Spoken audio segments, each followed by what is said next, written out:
What's your vision, both of you guys? What's your vision of the future? In the best of all possible worlds, how do you see this in the future? Say, take it forward 10 years, Dr. Tim. You know, I think... what's your dream? Well, I would like to see us go nationwide. That's really, I think, my goal.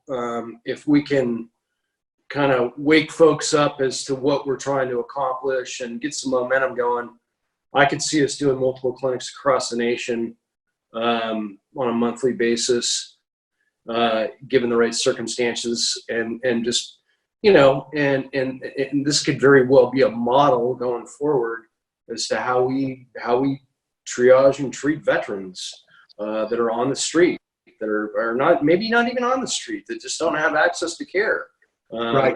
Keep in mind that these guys and gals that are coming back from war are, you know, unfortunately, for whatever reason, our government is not able to, or not in a position right now to help them with their dental needs. So if we can fill that void and go nationwide with this model, I think the potential, you know, the sky's kind of the limit, so to speak. And, you know, if that means that we're, you know, setting up shop in Elks clubs across America and helping vets, if that means that we're going to veterans homes across the country, if that means that we're able to team up with, you know, we have some ideas about possibly teaming up with NASCAR and things of that nature, and, you know, helping people on the road.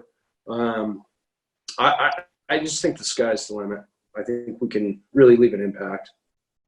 Well, let me just say this, and I want you to really hear this, Tim. You need to hear this.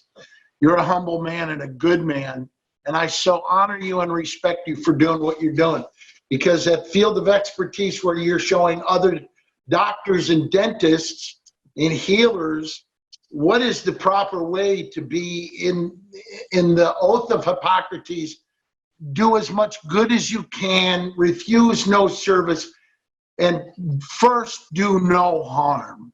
First do no harm.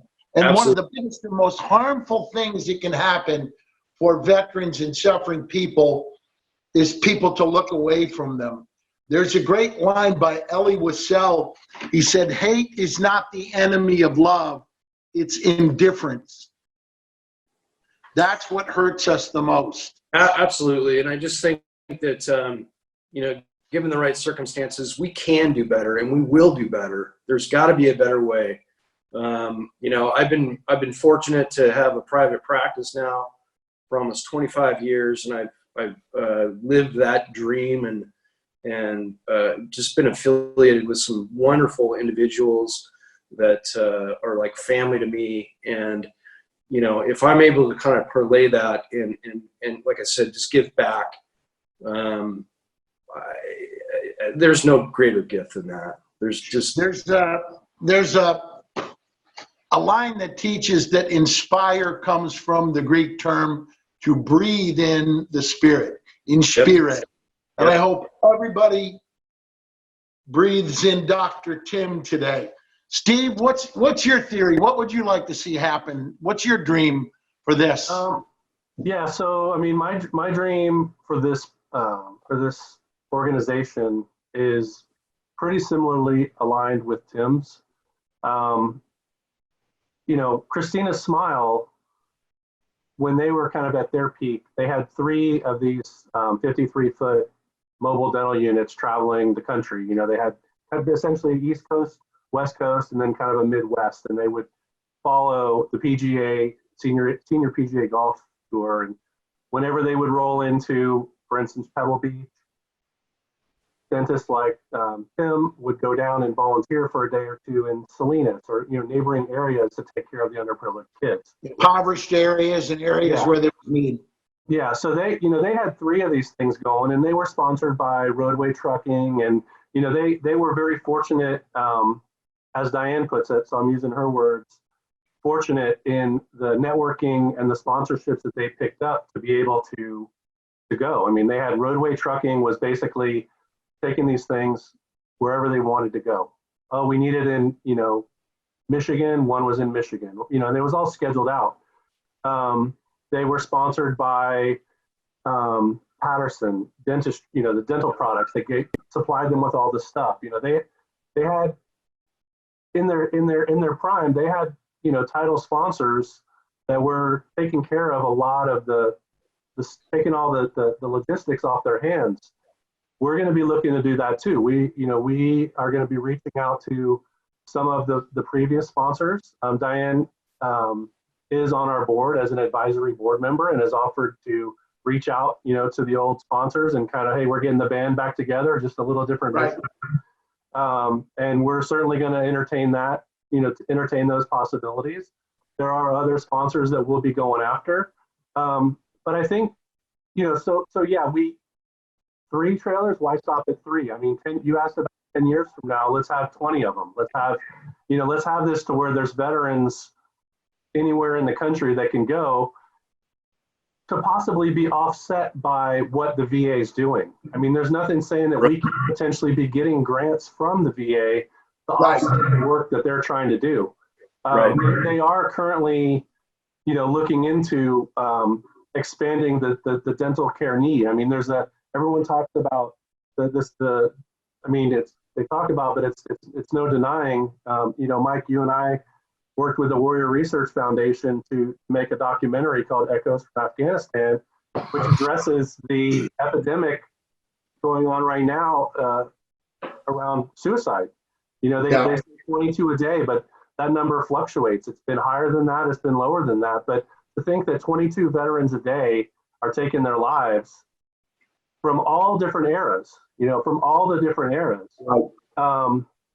is tragic. And a lot of that can be linked to, obviously, it's primarily a mental health thing, but a lot of that comes from physical pain, disconnection. Yeah, but it's also the physical pain from poor dental care, not being able to get the work. I remember early on that Tim told me that he would go down to Salinas every year and work with Christina Smile, and they crank through as many of these triage cases, guerrilla dentistry cases as they could, but then he'd come back up here to Napa, and I remember you telling me, Tim, that it kind of weighed on you, knowing that some of those kids that I took care of today are going to need work 3 weeks, 3 months, 6 months from now, and we're not there. Now they're stuck in their communities and where do they turn for dental care? And Christina Smile, they still to this day actually have a program where they're reaching out to dentists. They have a grant program where they can reach out to dentists to pay for the supplemental care. But that's something that we want to make sure that we have in place as well, so that we're not doing drive-by dentistry either. We're not treating someone, sure, take care of extract the teeth they need out and get rid of that pain right now. But 6 months from now, or a year from now, however long, they're going to need that follow-up work. So part of having the funding through grants and fundraising and outreach and donations is being able to pay for the supplemental care. So we're laying to make a garden. I got it. Yeah. Yeah. There's not any limit. I mean, I spoke to a representative from the VA office, locally here in Sonoma, and leading up to our first clinics, we're going to be working with them in Marin and Napa, some of the neighboring counties to get, our first wave of clinics done.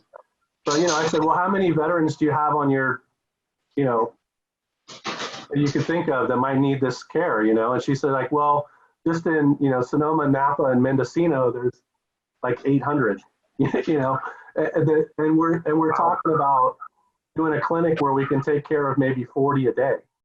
Wow. And there's 800 just right here within, 30 miles of us. So the need is undeniable. We're really looking forward to getting this up and running and out there. Getting the thing up here, it's still down in Austin. We did put new tires on it. Roadway that where it's parked, they serviced it for brakes, so it's road ready. We had a board meeting recently where we decided, there's some money in the bank now to be able to pay for some of these initial startup costs, and we we had just had a meeting, like right before, actually it was during, we were already on our stay in place, shelter at home kind of thing during that board meeting. And it was like, let's just pay someone to bring the thing up here, so that we can get it here, so we can go in and show people. And as the restrictions loosen up on, with the COVID-19, we can show this to people and we can get in there and schedule our first clinic. And then once we can show people, invite the news in, invite potential sponsors, invite potential donors to come and tour it and see the work that we're doing, and then talk to the veterans after about, what is this like for you? I mean, some of these, we're already getting emails. We've had a couple of articles in the paper and stuff about the work we're doing, and we're already getting emails from people saying, well, when can I get my teeth done? And we're like, hold on, we're building the list.